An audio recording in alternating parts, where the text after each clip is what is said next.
Okay, let's move on to spermatogenesis. Spermatogenesis is the formation of spermatogonia from the primordial germ cells.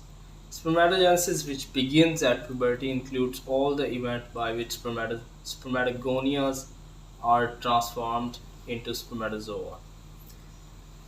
This is the primordial germ cell, which transformed into spermatogonia type A and type B.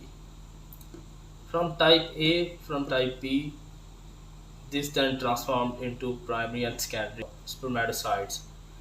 Primary and secondary spermatocytes will then convert into spermatid, and this is until spermatid, it is primary spermatogenesis. Then spermatid will further convert itself into spermatozoa, which is secondary spermatogenesis. Now let's discuss spermiogenesis. Spermiogenesis is the series of changes resulting in the transformation of spermatid into spermatozoas.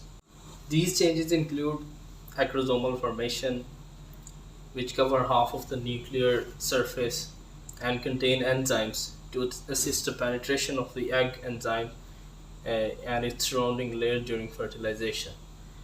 Then, after acrosomal formation, the second step is the condensation of nucleus, and, and in the third step, formation of neck, middle piece, and tail occurs. And in the fourth step, shedding of most of the cytoplasm as a residual body that are phagocytosed by the Sertoli cells